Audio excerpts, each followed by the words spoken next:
Hi there. Today we are making skillet cornbread.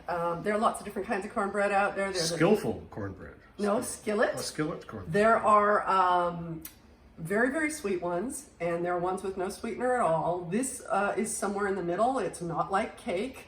It's definitely lean, savory, but it does have sweetness to it because I like that in a cornbread. It's just right. Yes. And we're doing it in a cast iron skillet. If you don't have a cast iron skillet, you need to do it in something that can go in the oven. So it has to be some kind of pan where the handle can go in the oven. Or you could absolutely do this. I've made cornbread muffins, but it's a different technique. This technique that I'm showing you today is specifically for doing it in the skillet. Can I ask you a question? Yeah. Yeah. Well, is there any reason why any living adult should not own a cast iron skillet? No. Okay. You can usually pick them up secondhand at a church sale or a Value Village or a Scallion or something like that. You must have one. And they're worth having. Ours sees pretty much daily use. So, and the only thing you need to know about a cast iron pan is you can scrub the heck out of it as much as you like, but do not use soap. Because? Because you de-season it. Now, seasoning is something that happens over time with oil and heat, and it basically makes it non-stick. Now, if you were to de-season it by mistake or because you had such a catastrophic cooking thing that you had to clean it with soap, you can season it again. You can season it again, but I'm not going to go into that right now. If you want to see a video on how to season, leave a request down below. We can do that. I digress. You totally digress. So what I'm doing is I'm taking the butter, which was, I think it was 75 grams, but as always, amounts are down below, and I'm just melting it in the pan while we talk. So I was getting back to this particular skillet cornbread. Cornbread. It's made to be done in. There are no other bowls. I mean, today, of course, because I put things out for you to see. I see several bowls. There are bowls because I put things out like this on all my videos. But ordinarily, when I'm making this, there are no bowls here. Okay? If you want to do cornbread muffins or cornbread in a baking pan or a loaf pan or something like that, you'd have to adapt the recipe. Okay? Basically, we're just melting the butter here, but we're melting it in the skillet because we're not only using this as an ingredient, I'm going around the sides with this, and what I'm doing is greasing the pan.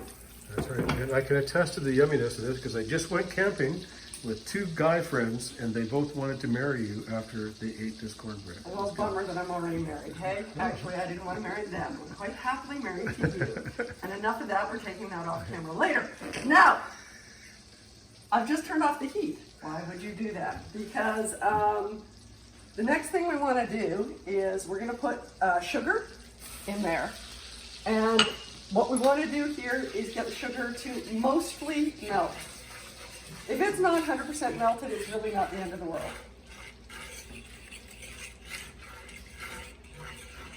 Sugar and butter. Yeah, it seems like we're making Doesn't cake, get right? much better than that. Then the next thing that we're going to do, and I could have done this right off the top, but I wanted you to see this. If you are like me, you rarely have buttermilk in your house. So what we're going to do, cornbread almost always calls for either buttermilk or soured milk. To make soured milk, all you do is you add vinegar or lemon juice to your regular milk. And since we do have milk in the fridge and we don't have buttermilk, that's exactly what I'm doing. So I have apple cider vinegar here, but it absolutely could be any kind of vinegar. In it goes. Give it a quick stir. Soured milk. Does it work the same if you get your ex to just look at it? Oh, so bad. Probably not. In a pinch, if you didn't have milk here, you notice I'm totally skipping over what he's saying because it's not worth my time. If you don't have milk in the fridge, I imagine a lot of you might not, yogurt, plain yogurt will work here. You can either use it as is, or you can actually water it down a little to make sure you get like the 1 cup that's required. Because it's the chemical thing that you're looking for. It is. What you're looking for is the sourness that buttermilk, soured milk, or yogurt has, the acidity, mixed with, there will be baking soda in there, but we're not at that step yet. Okay, so the sugar in here is not, as you can see, fully melted, but it's well mixed into the butter. Okay, and this is the reason why we turned the stove off. If you have an electric stove, at this point I would actually move it off the element because your element will still be hot. Our element's not hot. And this is the only tricky bit, and it's not tricky, okay?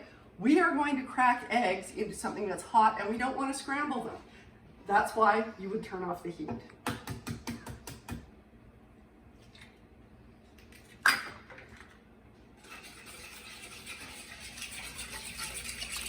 And I'm just mixing the egg into the butter and sugar there. And once you've got one mixed in, I mean, I could have cracked them both into the bowl first, but as I said, when I make this ordinarily, there are no bowls. So, now, is a fork the best to use, or use a whisk? Actually, I like a fork. You like the fork. That was your fault. Oh, but once you've got one in there, the temperature has gone down enough that your second egg is not likely to scramble. Okay, so there we have butter, egg, and sugar, but it's still liquidy, right? Mm-hmm. And I really suggest with this recipe, like a lot of recipes, you have your mise en place, meaning that you have all of your ingredients ready to go because it kind of goes fast. I'm just going to give this a quick rinse, okay? When that fell in, I ended up getting gunk on the handle. And can't have my that. hands have gunk on them, and I don't like gunk. Oh, here comes Romeo. As always, hi buddy, how you doing? I know it's almost dinner time. Okay, so eggs are done. We are now going to add our baking soda, right, into our acidified milk. Give that a quick stir. So it's a soda, which is basic, and acid, right? Exactly, and that is what gives you your leaven. That's what, because you don't use yeast in this, right? This is what makes your cornbread rise and make it not be a brick. Rise, oh mighty cornbread. Okay. Now, does the amount of mixing together have an impact on Not the degree of rising? Recipe. There are other recipes where, yes. The one place where you don't want to spend too much time mixing is once you add your dry ingredients, okay?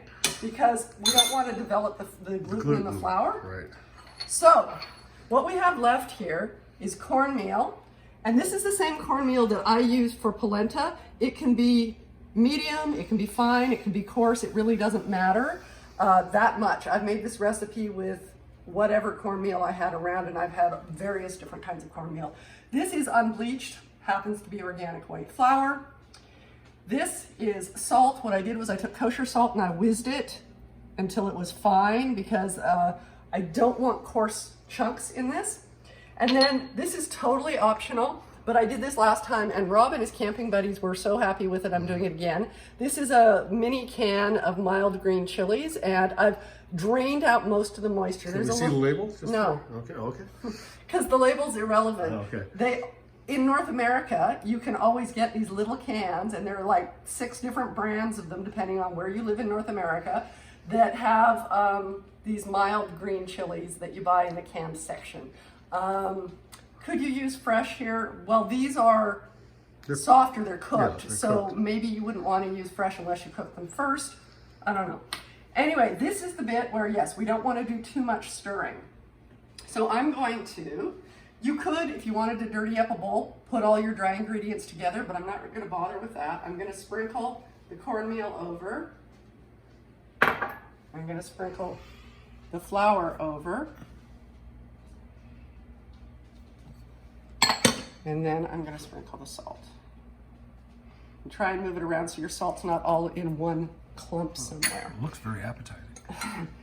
And then here, I'm just going to do enough mixing so that you don't see any powdery stuff, but that is kind of it.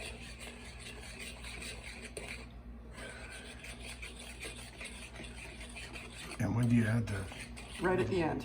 Right when you think, okay, I've almost mixed enough. And make sure you get down at the bottom. I don't know if you just saw that, but I saw that some of the flour was dry at the bottom. So go around the outside. And yes, you can use a spatula here. In fact, I think I might switch because there's no reason to use the fork anymore. A whisk? No, right. I don't want to put that much air into it. And the fork did what I wanted. I see. All I'm doing here is mixing the dry into the wet. So there's no need for a You're whisk. combining. Okay. If they're big chunks, give them a smush with your spatula or your fork, whatever you're using. It's a technical term. Smush, you bet. If they're little chunks, no biggie. Okay, so here you can see there's a little bit of flour there, but not much. And I can see maybe there's some little chunks in there. I am going to take the fork, and the only reason I'm using a fork here is if there's any more extra moisture at the bottom of the can. I'm not really looking for that. I want just the chilies, not any liquid that might be left in there for my poor draining job.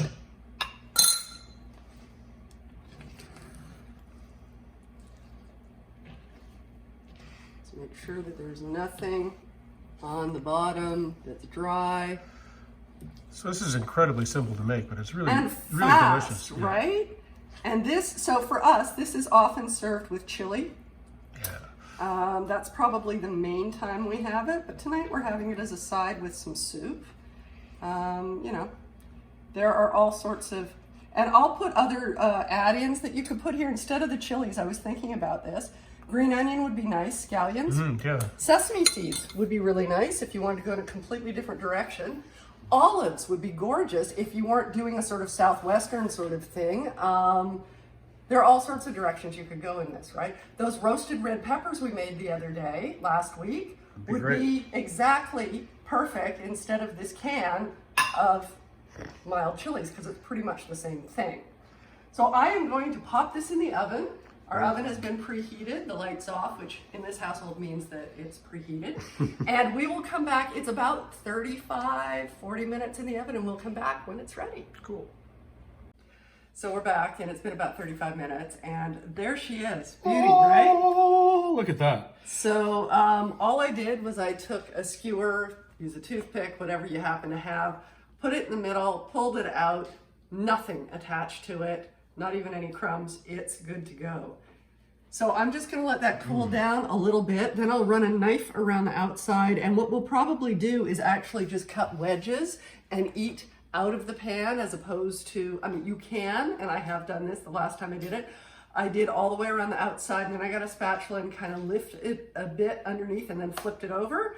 But it'll be easier if we just do wedges out of the pan, and we'll have lots of leftovers, and it makes great leftovers. What we did, we cut wedges and then cut those in half, so you get like 2 triangles, and then put the cut side down on the flat top. To heat it up. And then buttered them. It was fantastic. Yes, well, butter, and some people pour a bit of honey over. I mean, there are all sorts of things that you can do.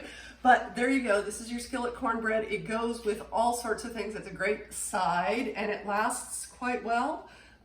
Just after it's cooled down, wrap it up in plastic foil, whatever works for you, and it lasts really well. And even when it's stale, again, sort of like what Rob was saying, I've toasted it and in the toaster oven, and it's fabulous, and just brings it right back, and it's great with butter. So anyway, I hope you enjoyed that. Skillet cornbread. Leave us a comment, leave us a like, subscribe, all of that stuff.